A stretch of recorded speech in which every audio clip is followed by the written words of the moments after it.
everybody, it's Charlie from DM Sound, and today we've got the sound system demo on the 2025 BMW M340i and its 16-speaker Harman Kardon audio system. This is going to be an in-depth review. We're going to take a look at how the infotainment system works, take a look at audio inputs, adjustments, controls, speaker locations, we're going to test out the 5.1 capabilities, and then we're going to head out on the road and listen to these sample tracks while we're rolling, and I'll give you my thoughts at the end. Now, if you don't care about any of that stuff at the beginning and you just want to hear the music, click ahead in the video. We've got chapters to get you right to the tunes. And if you want to hear even more on the system, sign up below to become a Daily Motor member. I'm going to record a members-only sound test with real requested tracks by other Daily Motor members, so if you want to see more on the system and support the channel, sign up below. And lastly, I recommend listening with headphones so you can hear exactly what I hear from the driver's seat. But before we get started, let's hop out and take a look at it. Yes, the gentleman's car, the BMW M340i. Built out tastefully here in this spec, slight refreshes for 2025, a few different wheel options, a few subtle interior tweaks, and iDrive 8.5 modernizing the infotainment slightly. If you do want to see more on this 3 Series, check the link below. We've covered the G20 pretty extensively at this point, but it's always nice to get behind the wheel of one. So we've got our full pros and cons review on this one, as well as a highway fuel economy test. Now, we always do these tests with lossless, uncompressed WAV files on a USB stick plugged directly into the system, and high-quality Roland binaural microphones in both of my ears, giving you the most realistic audio system demo on YouTube. We also do the test with the sound settings set to their factory defaults, so let's take a look at those now. And admittedly, I am not on factory defaults right now, so we're going to get to that now. This is sort of the main media screen. But if you go here to Home, and then, actually this one, this little square thing, go to All Apps, Settings, Sound, then you can scroll all the way down and go to Reset Settings. That is technically going to enable Logic 7 Surround. We're going to talk about that more in the test, but it does default to on. Apparently that's how the audio engineers want it to sound, or at least somebody who got to make the call wants it to sound. So let's toggle on and off with Logic 7 Surround and adjust the intensity and go through there. Here's it off, and then on, full intensity, low intensity. I'm not a big fan of Logic 7 Surround's algorithm. I prefer a more pure audio listening experience, but considering that is default, some people might like it. We'll play with it on and off throughout the test. Then going down, you have treble and bass adjustments. Let's go through those.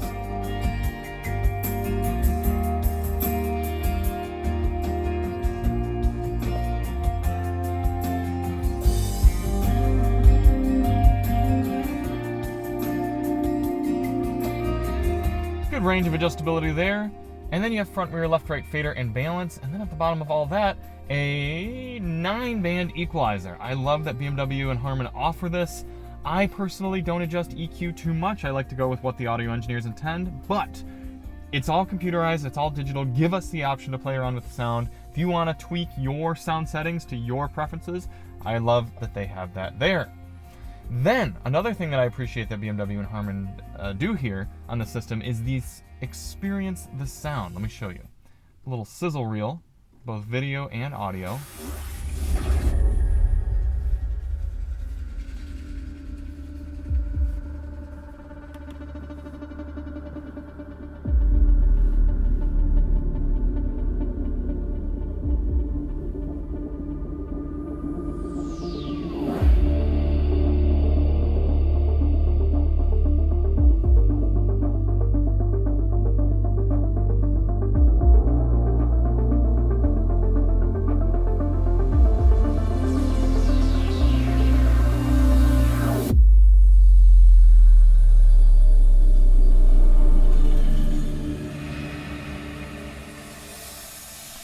And that is so cool for a number of reasons. First of all, it gives the dealers something to show off to the customers in the showroom, or potential customers, I should say, shoppers, right there to flex the audio system.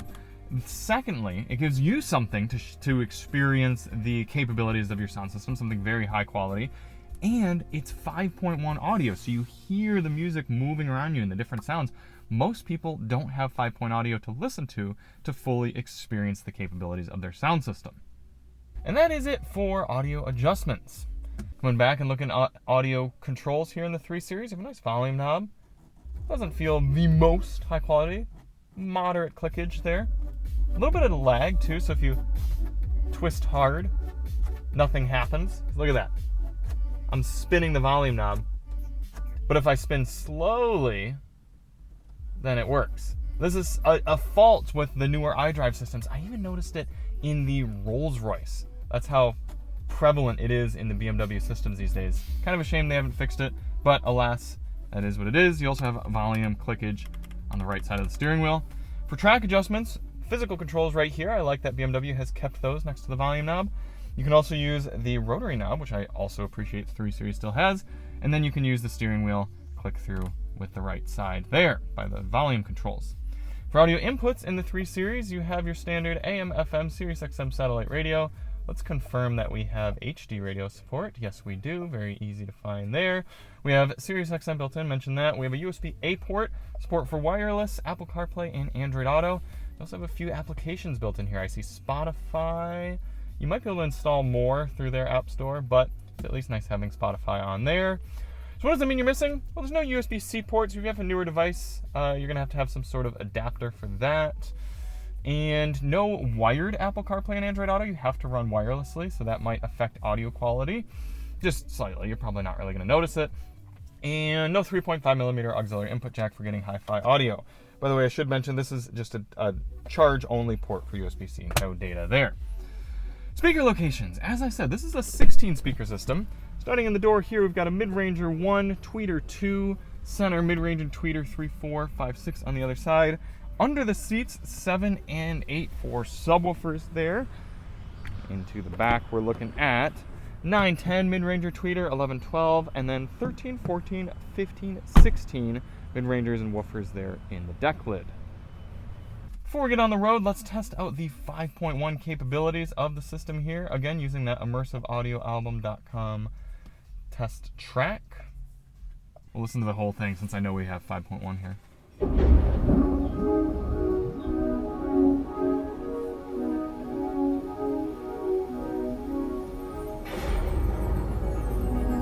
So right now I'm hearing the sound behind me. It's really cool, those waves coming through.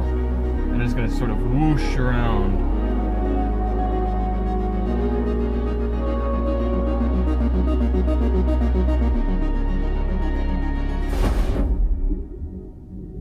You also don't have to have Logic 7 Surround on for this to work. I'll demonstrate that here.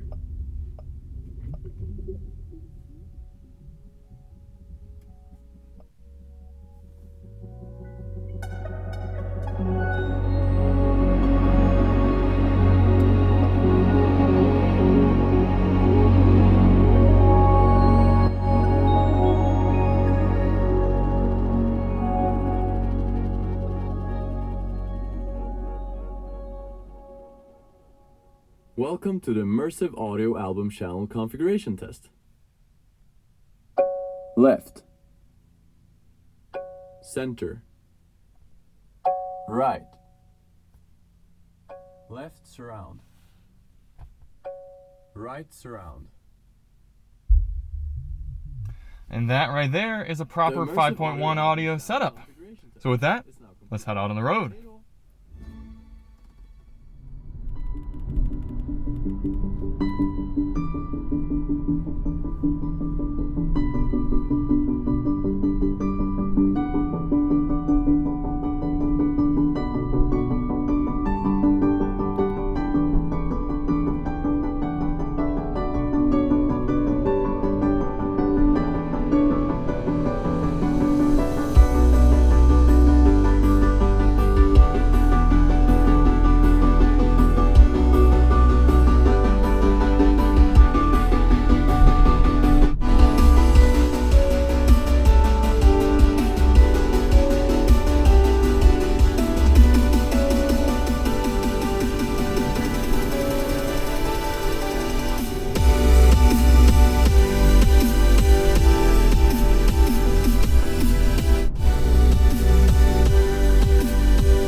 seems to be keeping its composure well in these more complex songs. Now, if you turn Logic 7 surround off, you heard that difference right there.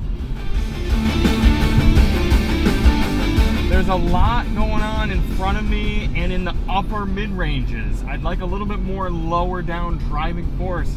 It's possible that this is a more true to recording, accurate sound, but I don't think most shoppers and listeners are gonna prefer this sound. I think that's probably why they default to this, which brings in a little bit more of a driving force to the music. But speaking of low end, for these next two tracks, we're going to turn the bass all the way up and hear how the system responds.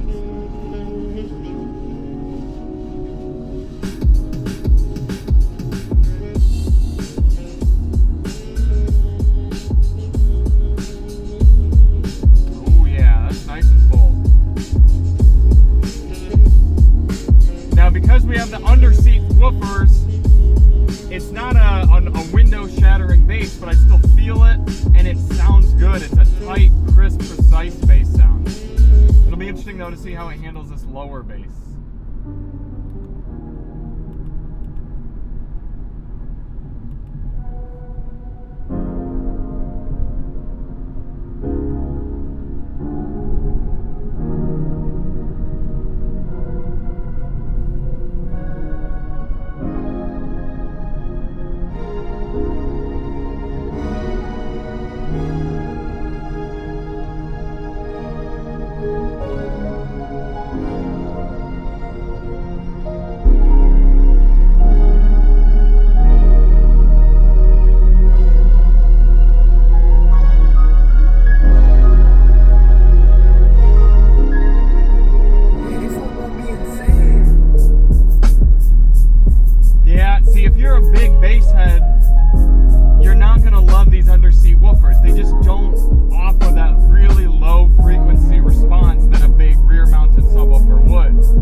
my thoughts on the Harman Kardon system here in the 25 BMW M340i.